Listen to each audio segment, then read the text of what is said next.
Mobile Hunters, the king of comfort has arrived. Go to tetherednation.com and check out the new Lockdown saddle. Over the past 2 years, Tethered has tested and refined a new approach to their saddle lineup. The Lockdown saddle takes the best-in-class features from the Phantom, like the UtiliBridge, comfort channels, and included an expandable saddle body with their Lockdown link construction to take saddle hunting to the next level of comfort. As if this wasn't enough, they developed Lockdown haulers, which has a slightly rigid internal frame structure, so you can easily unzip, zip, and access haulers with one hand. And if you're a guy like me with no junk in your trunk and have issues with your saddle staying put while you're walking in to hunt, the Lockdown modular yoke solves this problem. Whether you're new to saddle hunting or an old tree climbing veteran, go to tetherednation.com for all your saddle hunting gear.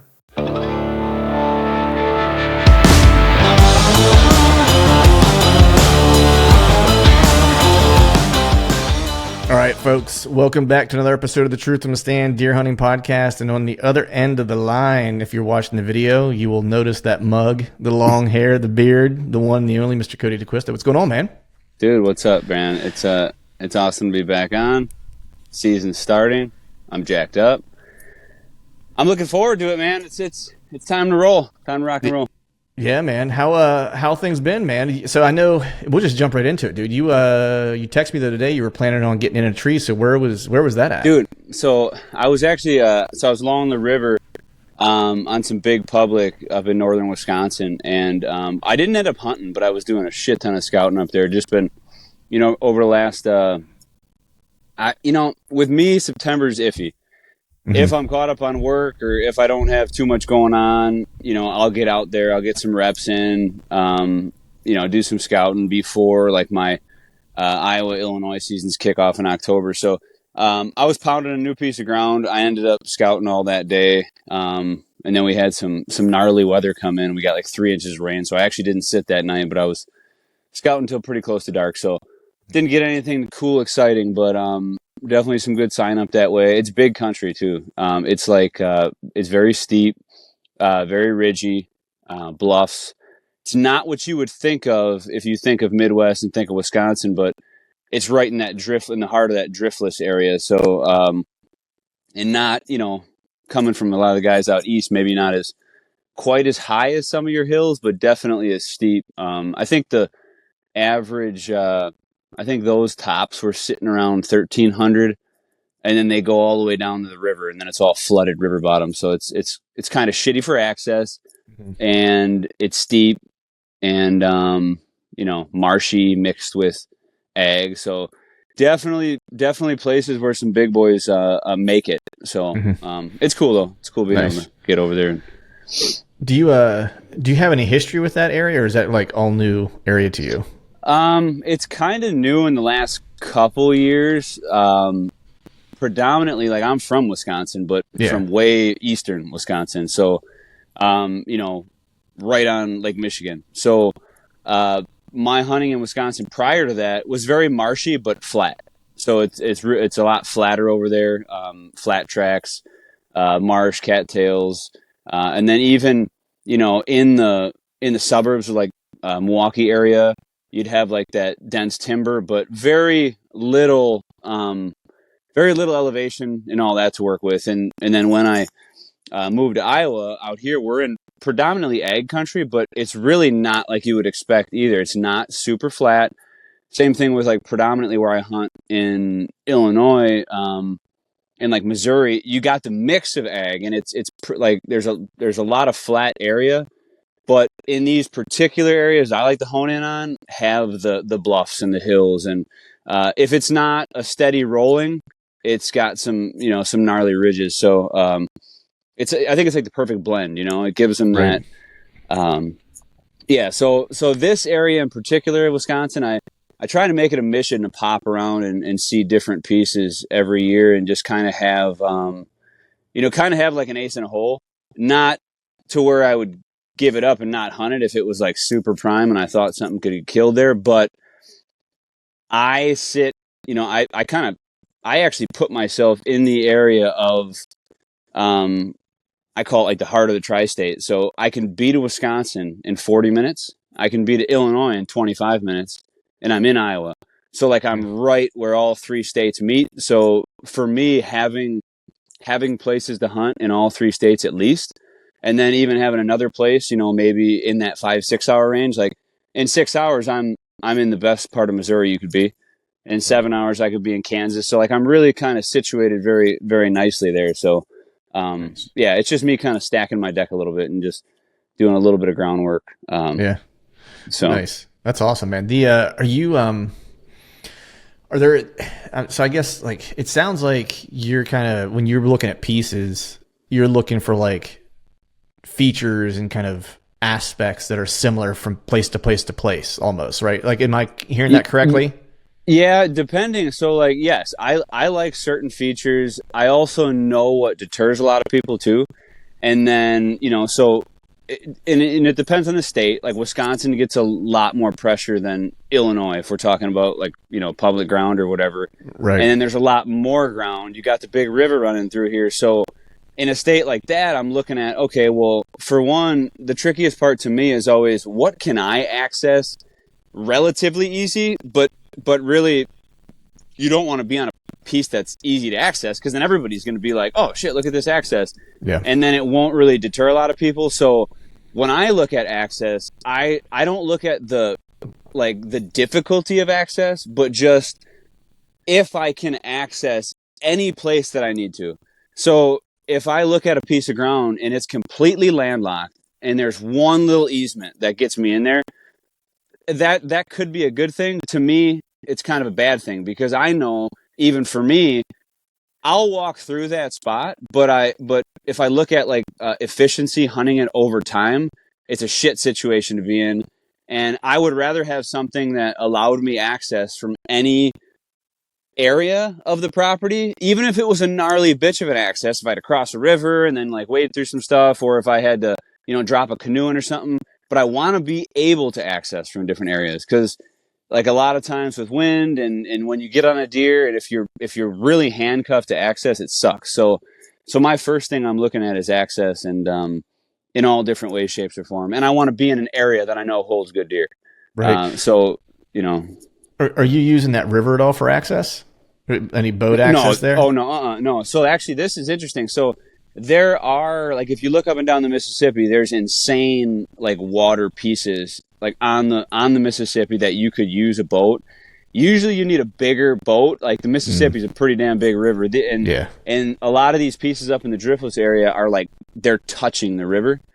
Or how it works is, like, there's the river and then a giant 300-foot bluff, and then you got the property. So a lot of these you can't actually access with the water, like with the river. There are some you can. I don't predominantly do that just because I don't have I do have a kayak, and if I came across like a killer little area to where I could maybe, use it, I would. But I'm not like specifically looking for water access. If anything, I'm looking for like water that might deter somebody else from. Like maybe it's a little bit of a bitch to get across the like a deep branch or something, not the actual river. But but I know people who just freaking kill slammers by like they got their whole boat system dialed. Like they got a boat, they got a trailer, they can unload it easy, they're efficient with it, and that's dangerous, man. And those guys, they scout those. They'll even take their boats and they'll zip down. And these, they're like branches of the Mississippi. They're not the Mississippi, but they're like the I don't know what you'd call them. I call them branches. Tributaries or whatever. Yeah. Like, so they split off and then they go in, and they're not as gnarly, but they go inland. Like, so, and they got like these duck boats or whatever, or kayaks, and they'll go cruise them. And even you'll be able to glass like bucks out on these little islands, these little saddles, like where the river bends and they're bedded up there, and then they use them for access. And it's killer, man. If you get the gear and, you're doing that, but yeah, when you're dealing with bigger water too, man, it's like, cause I use a kayak and like, in the places that I have around me and just like within a couple hour drive or whatever, the water's not crazy. Like it's kayakable. Like you could recreationally kayak it and stuff like that. And you don't have to have like years of experience or anything like that. But I did have a guy on no rapids. No rapids. Yeah. From Maine, and he's using like a boat to get to these like isolated islands off the coast of Maine. Who was it? Dan Tudor. Okay, no, I didn't. It's not what I was thinking of. But yeah, that's a very popular way to hunt up there. Yeah, and that shit's dicey, man, because like you get like a nor'easter that wants to rip in, and all of a sudden it changes along the ocean. You know what I mean? It's like because he was saying he killed a buck and almost lost all of his shit in the water because like he went in and the weather was fine. When he was getting ready to come out, like the temperature dropped, the wind ripped up, and he was having white caps, and he was in a canoe. He wasn't even in a boat. Like he was in a canoe, that's and he's like, ocean, isn't it? Yeah, dude, he's in the bay. They're on. Yeah. That's what. Total different ball game out there, man. And even too, like when it gets cold, but yeah, the water unpredictable out there, man. And I've always wanted to get up there, man, check that out. And I've heard some cool stories in the wilderness, and it's cool because you look at it, it's like it's on the exact same plane of like where I'm from and like the type of. And I hear there's a lot of similarities, with obviously a lot of differences, but yeah, man, that would just be like that country up there is supposed to be insane. You ever been up there? Yeah, I vacationed up there before, and I was on the coast, and I also went to Acadia, so I went further north to like to the national forest and stuff like that.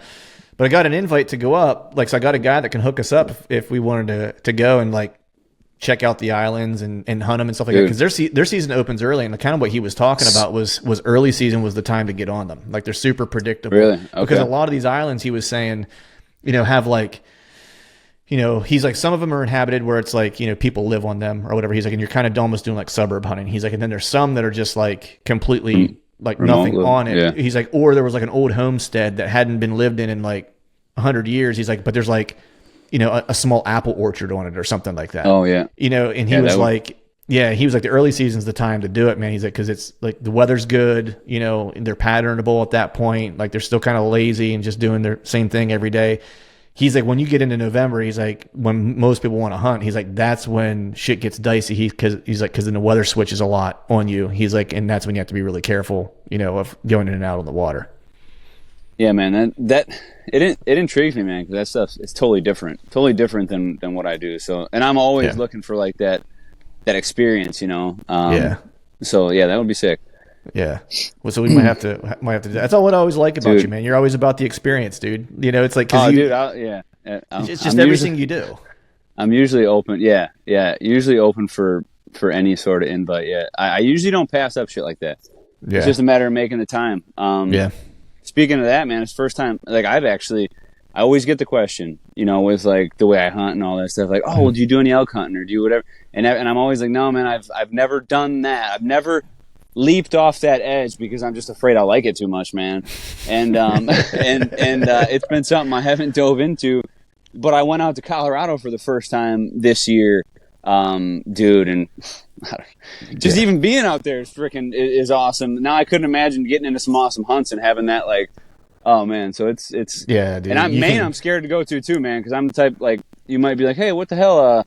Like what happened to Cody? Oh, he moved up to Maine. You freaking fell in love with it. I could totally see you moving to Maine, dude. I could totally see it, man. It's like it's it's very outdoorsy. You know what I mean? Like Maine is, but just kind of in a different way because it still has that like northeastern, like hardcore, like it's not the hippy dippy kind of like when you get to the west, you start to get like the Westies, if you will, right? It's like you get into your feels a little bit there. It's like a little bit more like grinders, if you will. You know what I mean? It's kind of how I equate it. But my buddy, speaking of boats, man, he's been I went to Idaho last year and hunted elk with him. He went to a different spot this year, and he actually has a duck boat because he duck hunts too. And he actually has been using his duck boat for access for elk hunting, and he got in on like a bunch of bulls, and it's been killer for him because Idaho has like a shit pile of pressure for elk hunting. Like imagine like Pennsylvania, Wisconsin, for like whitetail. You know what I mean? It's just like it's just polluted with in-state and out-of-state because it's a lot. Yeah. Is it easy tag to get or something? It's a lottery tag, right? So they have so many, and so you can't accrue points. You can just kind of jump in and try to get it. But and when they say a ton of pressure, it's like I'm always like, okay, like a ton of pressure, like.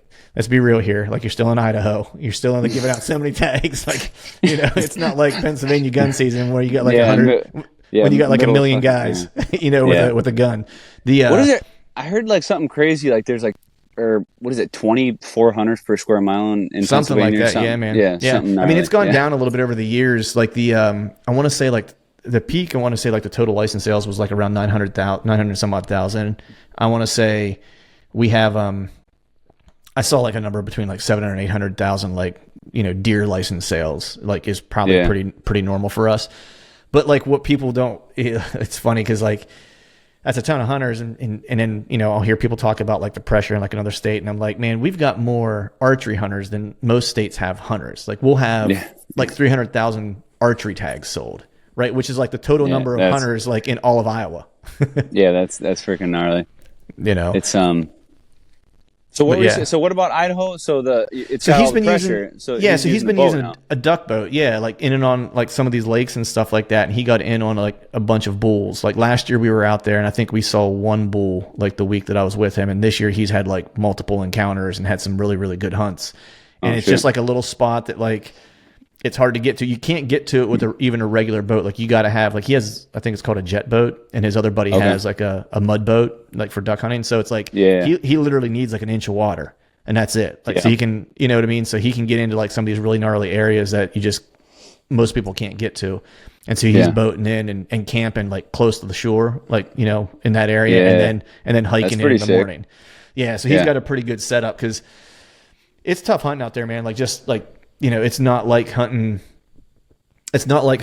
like southwest Montana where it's like dry desert and you can glass a mile or whatever. Yeah, well, it's big country out there, isn't it? Up north it is, and that's where we were at. Like he lives in Coeur d'Alene, and so that's like Panhandle area, and it's just like big dark timber, like steep as shit. Not a ton of elevation, but one of our staff guys lives up there, I think, Troy Pottinger. He's in Idaho. Oh yeah, Troy. Dude, he kills some slammer bucks up there, and it's always intriguing too. I got an invite from him too a while back, but he gets after it all. Like, I mean, they're hunting elk up there. They got whitetail. They got freaking mountain lions. They got bear. It's like everything, It's everything. Like, it's like the freaking dude. Speaking of gnarly boats, not to get off on a tangent, but like, dude, I for the first time. So I was out east by you, and I hooked up. Garrett Benner, Modern Assassin. I hooked up with him and went bow fishing for the first time.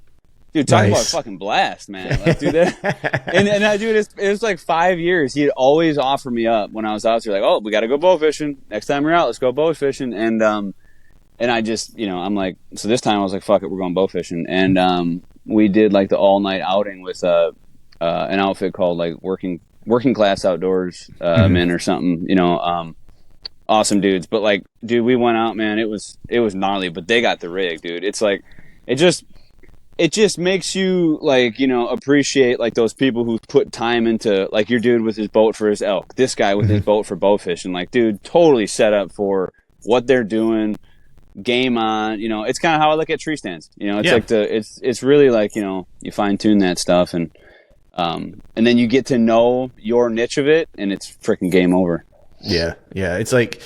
Yeah, I mean, you hit the nail on the head, dude. It's having the right gear can go a long way if you know how to use it. It won't make you a better hunter necessarily, right? But if you're a good hunter, having the right gear is like the thing that will make, I don't want to say life easier, but will allow you to be more efficient, right? Yep. And a lot of times you lose opportunities, because of lack of efficiency, whether it's like you can't set up quiet or shit's heavy or whatever the case is, right? Like, so anything you can stack in your favor is just going to be to your benefit.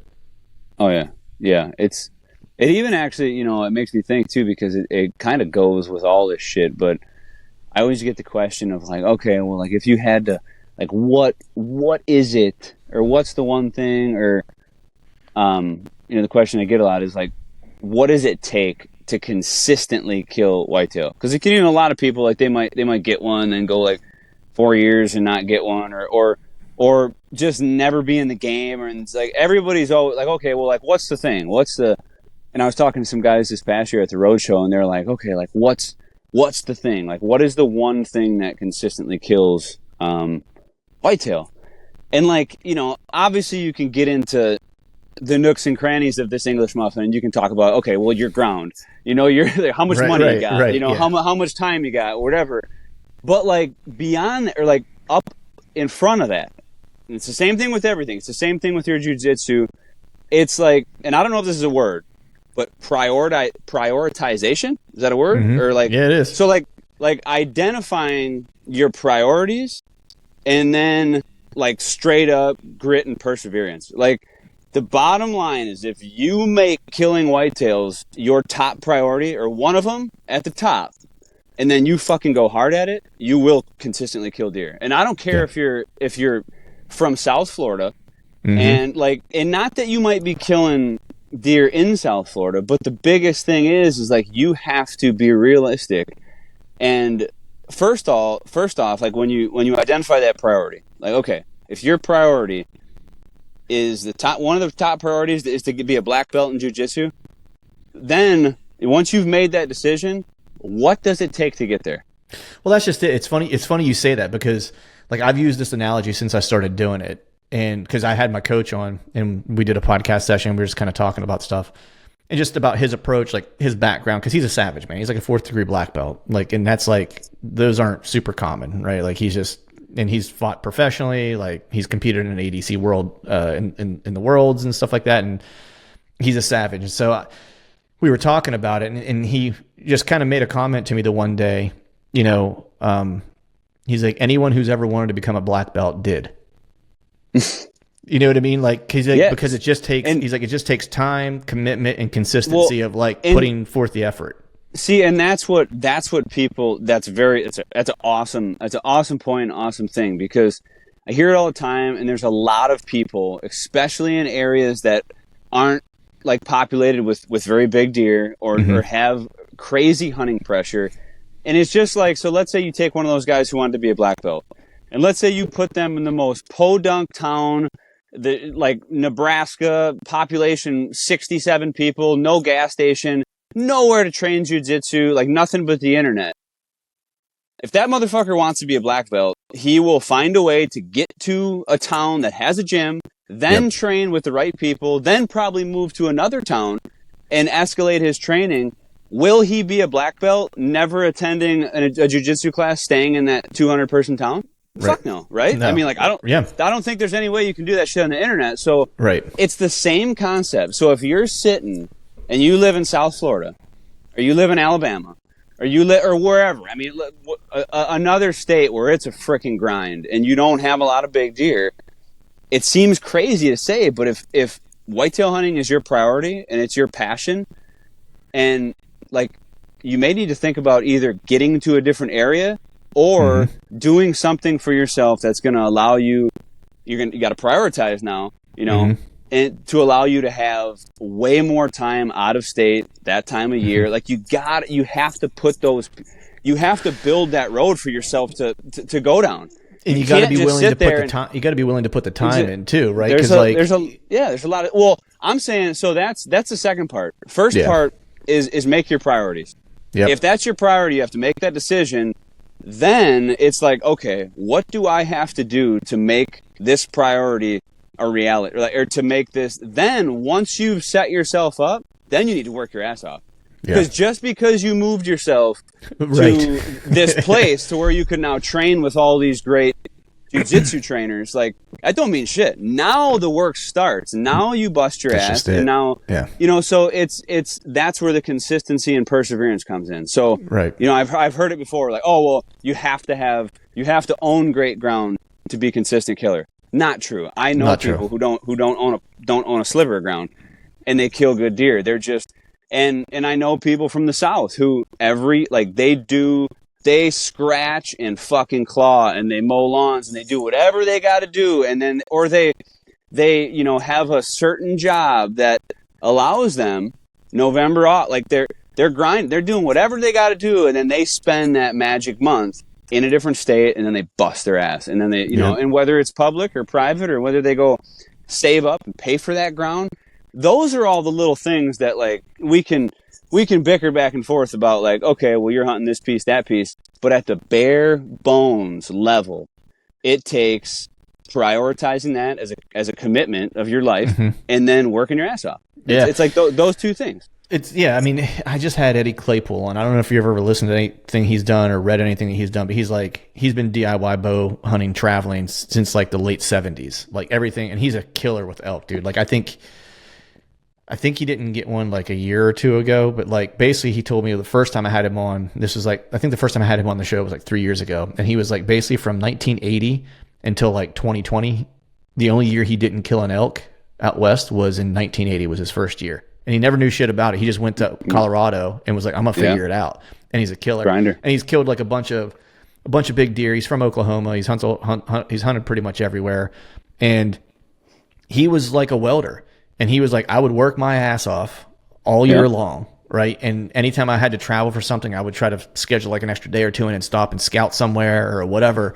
He's like, and then, man, when middle of October hit, it's like I basically stopped working. And I would be off until basically like Christmas. And I would just do nothing but hunt. And that's it, you know. See? And that's what he wanted.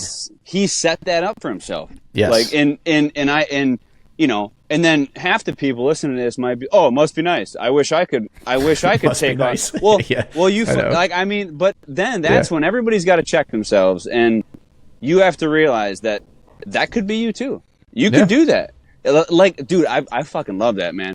Anybody who ever wanted to be a black belt is a fucking black belt, or did it, or it, you know, like, and that's the same thing.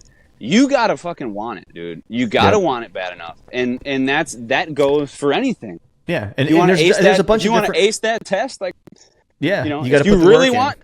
Yeah. Did you? Oh, you got a 67? Well, you probably really didn't want to do good on that test. Right. Exactly. Yeah. I mean, it's like, it's it, dude. There's a bunch of different ways to get there, right? Because like for me, you know, I wanted a certain type of experience, right? And so that's why I started traveling like to a bunch of different states, because I was like, there's certain types of experiences that I want to have, you know. And I love Kansas now. It's like probably my favorite place to hunt, and so I prioritize getting my ass to Kansas for 2 weeks at minimum, you know, every year, and so I can stay as long as I can. That's why I built the travel trailer that I have. That way I can kind of maximize my time and be able to jump around, and I'm not locked into a specific spot. Now, the side to that is I have to recognize, you know, that it might take me 2 seasons or 3 seasons until I figure out the pieces to where it's like, okay, now I kind of know what's happening, because it's foreign territory to me, all on the ground, open country, like completely different way of whitetail hunting for me. Totally different. So 2 years in a row, it's like I had great encounters. I was in the right spots, got caught drawing a couple times, like didn't work out, but like from year 1 to year 2, definitely the game changed for me. Like I started putting the puzzle pieces together, and now, so this being the 3rd year, it's like I kind of have a really good idea of like what I'm looking for on ground, how I need to approach deer whenever I do finally spot them, whenever I'm going to stalk them. I've screwed up enough draw opportunities where I'm like, all right, this is how I screwed up my draw opportunities. So it's not like, well, I had to do the work over time. That was a learning curve. The learning. You know what I mean? Yeah, that's the learning and working process, and that stuff is always there's always gonna be time involved with that. Yeah. But and that's where, like, even coming back to the basics, like, not everybody has the same priorities. Not everybody has the same. Some people love to hunt, and they're just going to hunt a week or 2 a year, every year. Some people, you know, do it more. Some people, you know, some people's lives revolve around it. It's the same thing with jiu-jitsu. Same thing with if you're a runner, you know, like, and you're like, oh man, I really want to be a good runner, and then you know you start talking. Well, yeah. How often do you run? Well, I go on 2 runs a year. Right. Well, you know what? Maybe you should just fucking think about something else. It's right. But people don't think about it like that. It's even in a seasonal sport, right? Yep. Like, look at a snowboarder.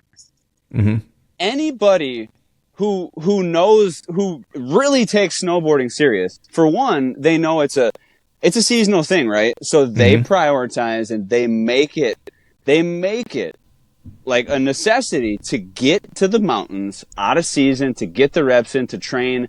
And honestly, and the people who are really serious about it, move there. And they never have to worry about that. And then they base their life around it. It's the same thing. A lot of these must be nice people, or the people who are, oh yeah, well, I don't have the good ground. It's just not, it's not on their priority list as high as it is for some of these other people. So it's really kind of, you know, but anyway, that maybe was, a tangent, but no, it was a great tangent because it was.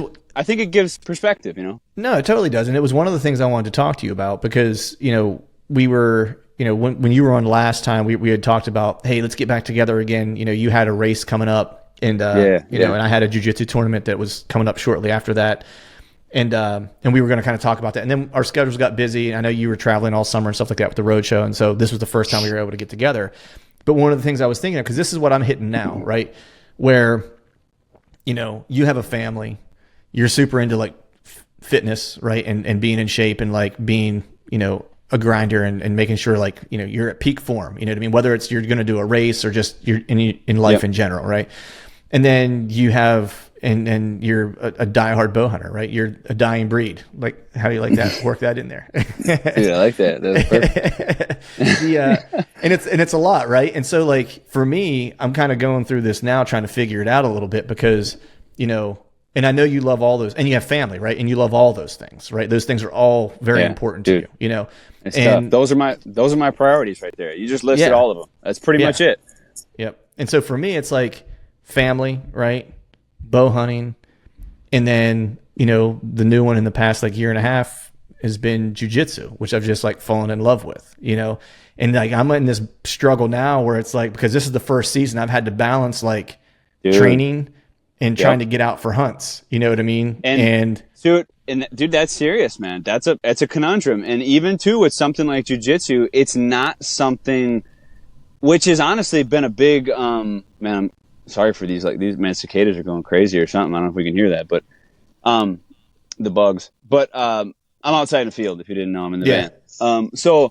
But the thing is, like, especially with that shit, you can't just train jiu-jitsu solo. You got it, right? You got to roll with somebody. Yep. Right. So there's a whole different, that's a whole different battle of like hitting class times, having a partner to train with. Mm-hmm. Yeah, dude, that's going to be a rough one, man. And how many days a week are you training? I usually train 4 days a week. That's what my schedule has been. I'm kind of knocking it back a little bit because like the other thing I wanted to talk to you about too is like,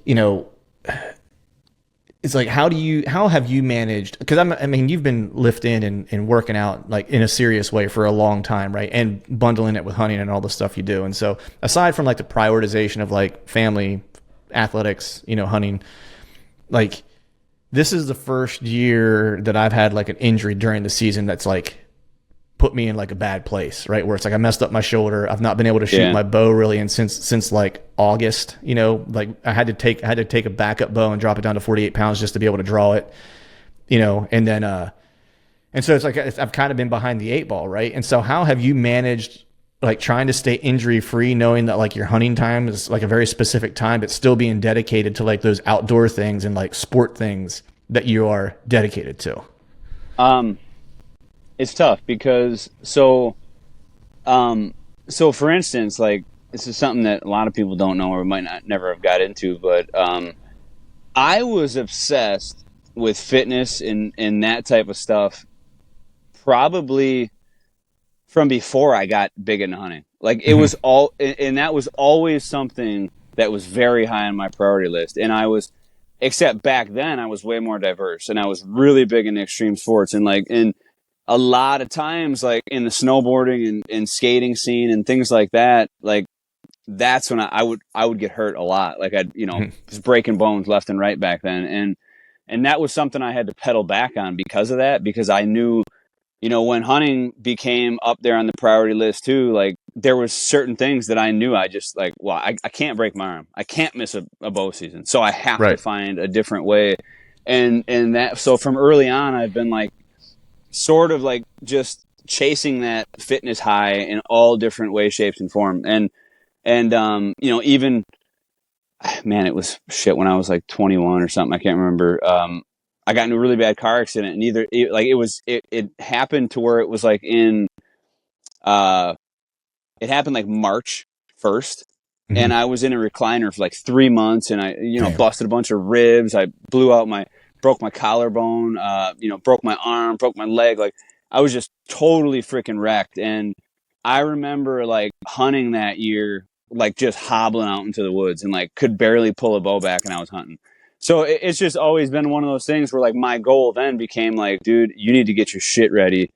You got like 7 months. Like you have to be able to pull a bow back, by the time the season rolls around. And so to answer your question, I try to be smart about it, but fitness and that is something that has never taken a backseat to whitetail hunting, which people are surprised about.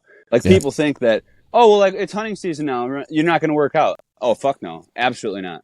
Like there's like that doesn't happen. And where people, sometimes like the people who really know me, know I have a screw loose, and like we'll be camping somewhere 30 minutes outside of town, and we got to hike in like a couple miles, having to wake up, like, just to get there before sunrise. And I'm like getting up at 1 just so I can go get a run in with a circuit of push-ups and squats and whatever before we even start to walk in. And it's like, it's just something that if I don't get that workout in, mentally, I'm just falling apart. So like, so I just cater my workouts. I cater what I'm trying to do. Even when I was bodybuilding, I would always make it to where like, okay, my shows, I'm going to prep I'm going to be in the grind the summer. And then I hit my shows and compete in September. So then October, I can like step off the gas a little bit, be in more of a recovery bulking phase as I'm going through season, versus like, hunting whitetail and grinding and being on like an actual like competition cut for bodybuilding is fucking nightmare, dude. Yeah, I bet. And not that injury has anything to do with that, but it's just, I just really, it takes some thought, and you have to plan accordingly, man. And the thing is, if like, like your shoulder, dude, and I think shoulder and neck injuries are real popular with jiu-jitsu, right? Just because of like the cranking on the arms and the, right? Yeah. I mean, that's a little, your neck's usually always stiff. Mine was just like a recurring, like it started in like high school. I dislocated it wrestling, and then I dislocated it again. Yeah. And then I dislocated it again in my 20s, working. And then I dislocated it. I fell out of a tree actually 3 years ago is when like it really started, and I caught myself and like screwed up my shoulder when I slipped. I didn't fall very far. Like I caught myself, but it was just I caught myself just right, and it screwed up my shoulder. Jar that shit. Yeah. Yeah. And then I fell on it doing jiu-jitsu, like right on it, and separated my AC joint this time. And then it just aggravated all of it, So it's like I've got a torn labrum, a separated AC joint, and like all this stuff, like with my left shoulder. And so it's been like I've been doing physical therapy, and it's getting better, but like I'm like, similar to you, where it's like jiu-jitsu is one of those things like I have to do, like, or I have to like work out, whether it's jiu-jitsu or whether it's like doing a lift or whatever. It's like I have to get something in, like just for mental health, you know what I mean? Just like to stay on par. And so it's been killing me because I knew to get better, I knew I just needed to take some time off. You know what I mean? Like in my PT guy is like he's a Artem, at Next Level Fitness, give him a shout out. He's awesome, but he's a brown belt, so he knows like it's hard for you to not want to, like it's hard to tell a person who does jiu-jitsu not to do jiu-jitsu, like because that's all you want to do, And so he was like, you can keep training, just be smart. And I just couldn't, like I got one speed, you know what I mean? Like I can't do something half, And so I finally, after we had promotion day, I was like, all right, I'm just going to take some time off, for like a week and see how much my body heals. And it was like, dude, I needed a week, and like I got mobility back in my shoulder, and that was all I needed. But it's like, that's where I think the biggest thing is you have to find an alternative outlet. Like, because even with me and my like actual weightlifting, I was doing CrossFit kind of like competitively for a while, like nothing at a big level, but I just got bit by the bug of like the super hot, like the insane volume and like the strength combination and just like those functional type workouts, right? So then I got to a point where like, and then I overdo everything. So I'm just hammering it. Or like I don't do CrossFit for 3 months and all the open rounds around. And I'm like, oh, I'm doing the open. And then boom, then you advance to quarterfinals. And it's like, oh, of course I'm doing quarterfinals. Like, and then before you know it, you're like, and you're just pushing it, man. And like, I tore my labrum too. And it's one of those things where it's still tore. I just like I back off it. It needs surgery, but I find those alternative outlets. Like that's when I started running. It's when my shoulder put me out of the weights, really. And I knew that like the only thing I could do was to lay off my shoulder, and I wasn't getting surgery, or at least not yet. And so I had to find that outlet of like circuit training. So I go and I hit the hills and I run and I do. It gasses me just as much. It's just a whole different concept, So So I think you got to find that outlet so you can mend and heal to ultimately, get back to the jiu-jitsu. But balancing that with hunting, dude, is gonna be tough because not only is it gonna be tough to train jiu-jitsu and push it hard hunting, but dude, one little tweak with that shoulder, rolling with somebody, and you ain't fucking getting out. No. Then you're just gonna be kicking yourself, and that'd be even more of a horrible feeling because then you can't train jiu-jitsu and you can't hunt, and then you're sitting on the couch watching all your buddies like with trophy pictures, freaking scrolling through the gram or something. Exactly, You know, dude. It'd be awful, man. Because I'm a glutton for punishment too. Even when I can't train, like I still go to the gym and watch and just listen to like the instruction. And then there's a gym there, so it's like I'll go there and I'll do my PT and do my lifts like while everyone's training and stuff like that. Yeah, for sure. But speaking of running, man, so you was it a Spartan race you did? Is that what it was? Or what kind of race was it? So this was freaking, it was a weird one, man. And a lot of people that I talked to have never heard anything like it. So it was a last man standing race. So it was repetitive loops for as long as it took. Like there was a 36-hour cutoff. I think the winner was crowned at like 24 hours. But it was weird, you know. So like me getting into running, it's just been something that I recently got into. Like I said, my shoulder put me out, and I was never a good runner. I was a horrible runner. Hated it actually. Like despised running. Like with every fuck no. But I liked, like I said, anything that was hard that gassed me out. Like CrossFit really got me, and then I got into real long burner CrossFit workouts, like 40, 50 minute, hour plus type like Metcons, and then it just got me more, I think, in cardiovascular shape. And then I was, you know, and I always had a good strength background, so I would just be able to muscle through like the technical exercises of CrossFit just because I was totally strong enough for my body. Like muscle up, for instance, could just do a strict muscle up, no problem. And, you know, didn't need to kip, strict handstand push-ups, don't need to kick, you know, legless rope climb. Didn't really, and then once I got into CrossFit and started learning those little things like, oh shit, a butterfly pull-up, or like using my legs with a rope climb, or like, well then it was freaking just game over. And it was like, talk about catapulting your ability. Right. And then it got me more jacked up. But anyway, so I found running in some of these longer CrossFit workouts. And then once I bummed my shoulder out, I just started running more because that's all I could do. And then I started kind of looking into the running community and scene, and like found a couple people that I was like, oh, this is like a pretty cool dude. And like, he's just running. And then I was like, man, like, and you know, like obviously we all know about like Cam Hanes and there's some other guys in the industry that are like runners. But then I was just like, you know what? I was never a good runner. And I just started running a lot. So this was like my first step into, now I just, like anything, I don't want to just run and not like, oh, well, I'm just going to, so I'm just like thinking of like, well, I want to run in the mountains. I want to do like, you know, some 50K in the mountains or something. Like that's the goal. Right. Like, well, why don't you just do a 5K? No, it's gotta be big. Right. So, right. But Dude, I know. Well, but I also have like, I do have I know what it's going to take. Right. Like, so through all the instances of like fitness, I have a general idea and I know my body. So I started running.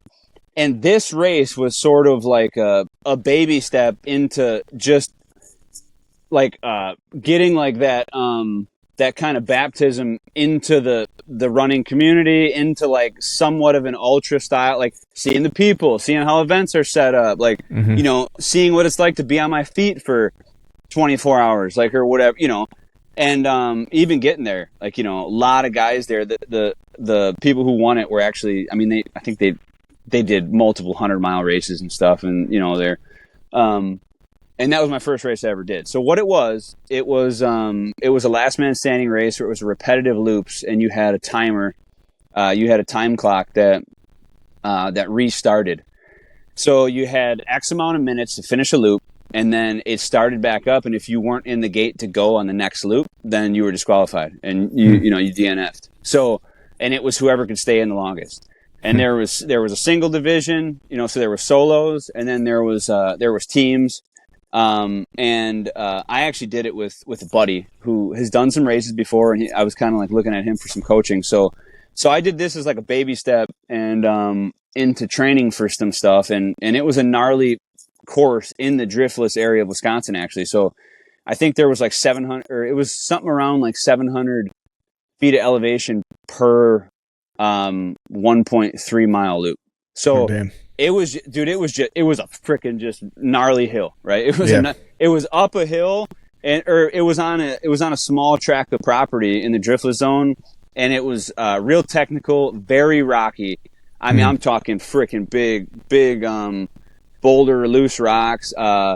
There was some mud. There was a little bit of field. So it was very diverse, very technical. And then they alternated the course direction every 4 hours. So it was like, you're going around, and then 4 hours, boom, you're going the other way. And both ways were gnarly because there was a huge, huge climb. The elevation was the same regardless. So, right. What I found through that is, and at first I'm thinking, well, okay, it doesn't seem that bad. You're doing it with a partner. You get time to rest. You get time to recover.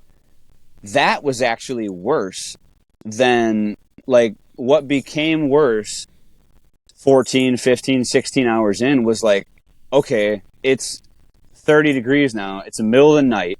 You get warm, and then you have to stop, and then you completely get cold. You're standing there, and then, waiting for your partner to finish, and then it's your turn. So it became like it was a different ball game, but it was super cool, man. Nice. And it gave me like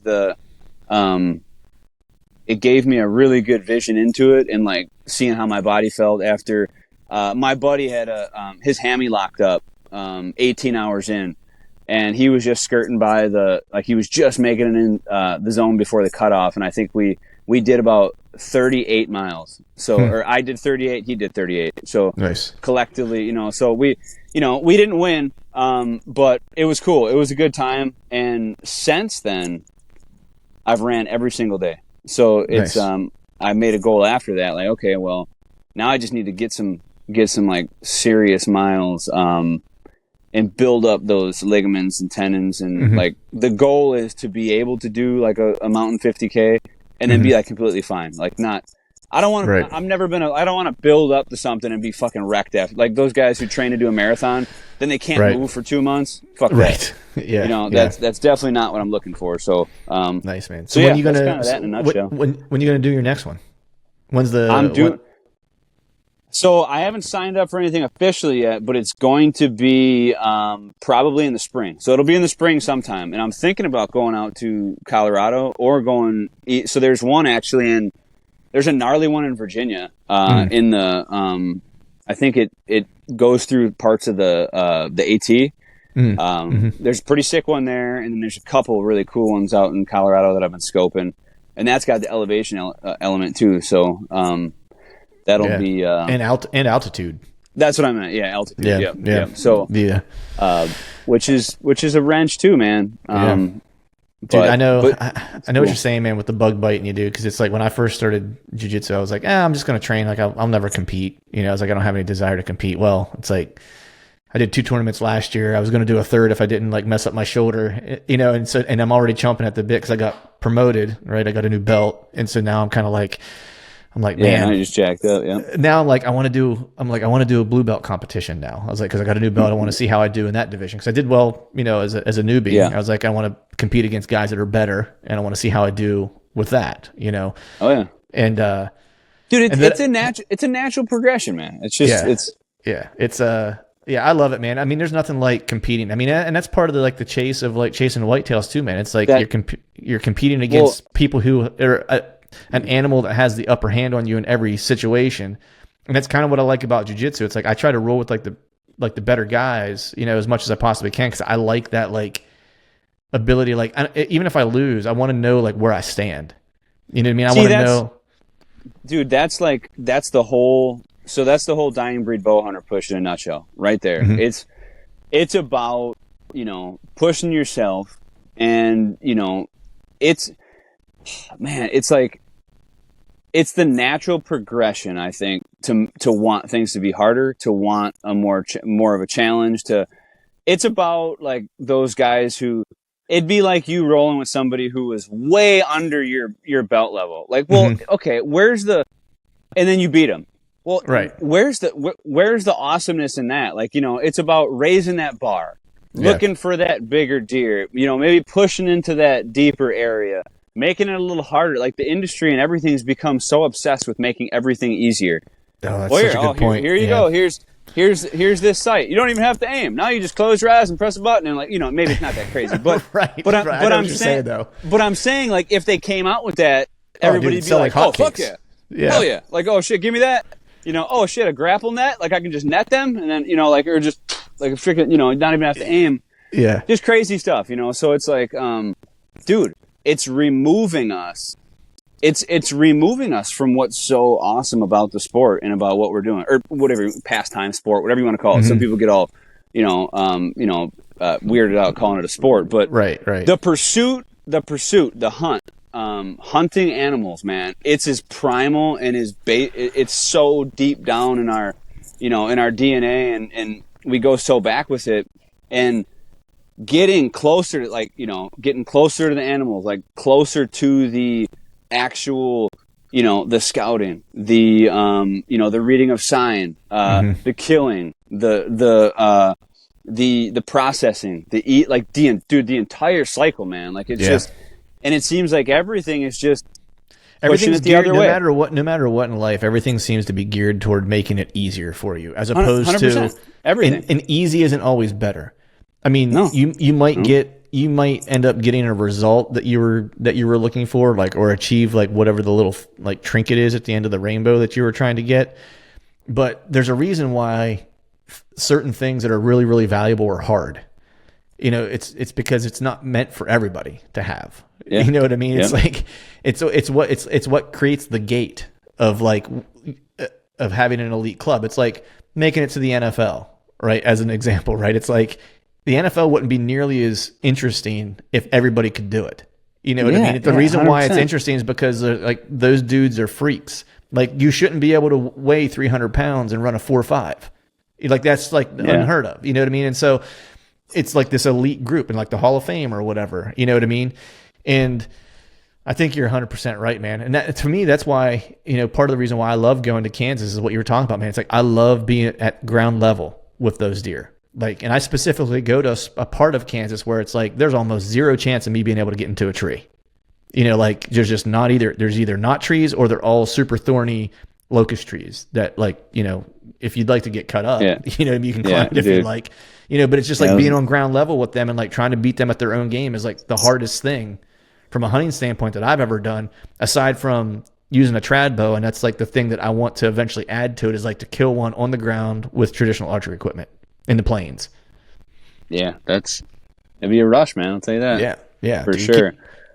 Being 5 yards away where you're in open country and you're nothing but a ghillie jacket, nothing but like air and opportunity between you and the animal, it's like, yeah, dude, it's a different feeling. It's a different feeling killing them close versus, killing them at 40, 50 yards. It's a different, there's levels to that for sure, man. And then obviously the bigger the deer, the more mature the deer, like, even, having a 125-inch Pope and Young, at 10 yards on the ground in a tree. And that's why I hunt so low, man. I'm just as up close and personal. I have, and a little bit more open, but having that deer that close is even a rush. But having 170-inch, but having this freaking majestic, like just, I'm talking world-class animal, like dude, it's a different animal, dude. Anybody who's ever seen a Boone and Crockett caliber deer on the hoof, or like, there's absolutely no question, no inkling in your mind whatsoever when you see them. It's just like immediate awe. Like there's not even a, more normally it's like, oh yeah, look at he's got a decent rack, he's pretty good, or when you see them fuckers, it's just like there's literally no, it's like game over, flatline. Yeah, like fuck. and they move different, dude. They look different. They're just and they're huge, dude. Yeah, it's gnarly. That was the experience that I had last year in Kansas. Was like I found, and I won't tell the long story because people have heard it on the show, but I found a big deer like the first day that I was there, and I don't think he was quite Boone and Crockett. Like I put him after I thought about it. He was in the 60s. Though. Oh yeah, he was a mainframe 10 with like junk on his bases and kickers, and like I put him in like the mid 60s. Like, and I may have walked up on him if I ended up killing him. Like, and he may have been over 70. Like I don't know, but like I kind of like I saw him 3 different times, and like the last day I got within like 20 yards of him, and I spent 10 to 15 minutes at 20 yards on the ground with him.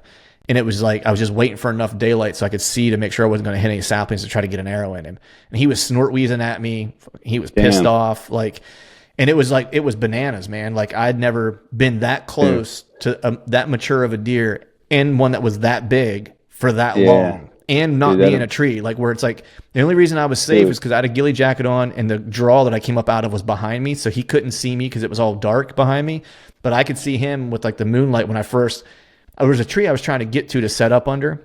And he was right behind that tree whenever I got there. Like who would have thought it? Like I would never in a million years would have thought we would have ended up at the same spot at the same time. Yeah. And so when I saw his like rack in the skylight, I like tried to dip behind this little cedar tree and like wait him out. And he thought I was a buck. And there was another buck that was grunting off to my right.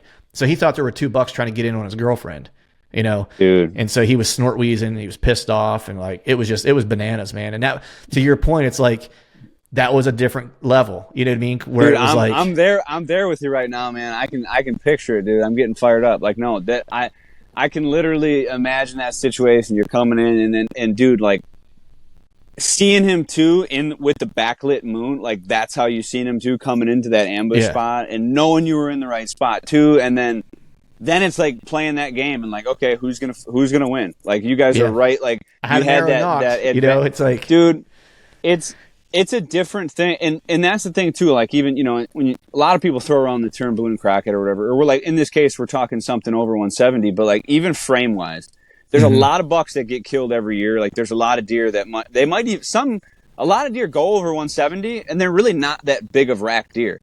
They're more of like 140-inch cage with good tines or a bunch of extra abnormal points. But like when I talk about like the Boone and Crockett frame.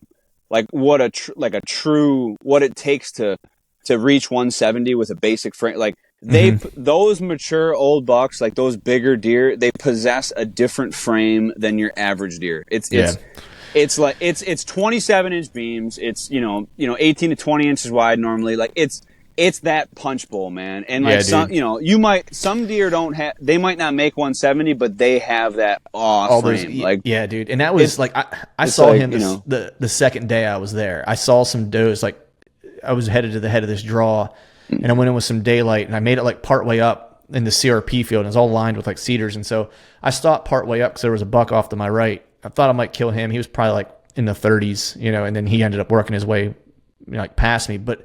He ended up spooking because I ended up grunting at him, and he started coming toward me, and he wouldn't commit. And I kind of moved up, walked up behind these cedars, and like paused and was set up for him to kind of walk across this draw. And I snort wheezed at him to try to get him to come across. He jumped out of other fucking Well, that was what tipped me off. Is he jumped out of his fur and like took off. And he wasn't a young deer. He was probably 3.5, 4 years old, probably a 4-year-old maybe. And so I was like, man, that's weird, man. I was like, he took off like a shot, dude, like not even curious. Like it was like I snort wheezed and he was gone. And I was like, man, there must be something bigger that's around. And then I saw a couple tails flick up ahead of me, and I threw the glass on it, and it was a couple does. And then I just saw he was like down in this little divot, like, it was like a little undulation there. He was down in, he just popped up out of it, dude. And I just saw frame. And I was like, I saw him at that point for probably like all of 3 seconds. And I just was like, holy shit, that's a big deer. Yeah. And then he walked out a little further, and I had him at like 100 yards, and I was glassing him, and I couldn't, there was no move for me to make. And so instead of boogering up, I let him go. He got on that doe, bred her. I didn't see him for like 5 days, but I assumed he would get off her in 5 days and be back. And it was that last day of the hunt, I assumed he would be back. And that's whenever I went in and intercepted him. And then whenever I was leaving that night, same exact spot. Yeah. Yeah. And then when I was leaving that night, we had that standoff. Then I hunted, that was like first thing in the morning. Then I hunted the rest of the day. Didn't see him again. And then as I'm leaving, I turned left, and there's like a cut bean field. I think it was a bean field, maybe it was a cornfield, that I have to drive by to get back to where I was camping. And I look over to my left, and he's at like a full gallop, like running right beside my truck. You know what I mean? And like the moonlight's out, dude. I can just see like everything. And I was like, you gotta be. And that was when I finally saw like all the junk on his bases and the kickers and shit. And I was like, dude, that's a giant. I was like, because he was literally like right beside me, running, chasing a doe, like full speed through this field. It was crazy. That's nuts, man. Man, dude, I don't know, man. It's. I hope everybody gets to, at some point in time, gets to experience an encounter with a true giant, and not everybody will, but like that's where I can't stress this enough, man. To all you guys out, like, to people who really want that, like, or, and your giant may be a 130 or whatever it is to yeah. you. But you have to make those. It's just like you putting yourself in Kansas, putting yourself in a better area, giving yourself that time every year. Like, dude, you gotta venture out, man. You have to make those moves. You have to be proactive about, if your area is not gonna provide that to you, and you want it, you got to go get it. Yeah, man, it was unreal. That's why, I mean, I'm bit, dude. That's like, I love going there. It's my favorite place to hunt. I love being on the ground with them, and I'd do it every year if I could. You know what I mean? Like, that's like, and my goal at some point, to your point, make them priority, because like, I should draw Iowa, I think, next year again. And so what my plan is, I have my little hunt trailer, is getting some Elon Musk Starlink in my hunt trailer, and I'm basically if I draw my Iowa tag next year, I'm moving to Iowa at the beginning of October, and I'm staying until I kill. That's cool. And I'm just going to work from my trailer. So I'm going to work and live there. Like, I'm just going to work from there and hunt like I live there, for the whole, for the whole season. That way I can basically jump on good weather days, hunt when the weather's, or work when the weather's not good, take days off when the weather is good, and just, hunt it like I live there. And that's it right there in a nutshell, man. Like, making those adjustments, and putting yourself out there in that position, especially if you can do that too, and you can work remote. Like, that's the way to do it. If you can, and if you can't, find a job where you can work remote. or dude, do. Dude, I ain't gonna lie, man. That was one of the reasons why it's like I was hell bent on trying to find a job in my career path that I could work remotely. It was because I wanted to be able to take the time, like, whenever I go out to Kansas or whatever, it's like, if I want to stay an extra week or whatever, it's like I can. Usually I end up coming home because it's like, I'm away from my family for that long, and it's time to get back or whatever to help out around the house and stuff like that. But, but if I want to, it's like I can stay as long as I can. God damn it! Did we just get disconnected, dude? What's that? Did we get disconnected? No, you're good. Oh, okay. Because I got a call tried to come in, and it was like, no, you're good. Okay, you're good.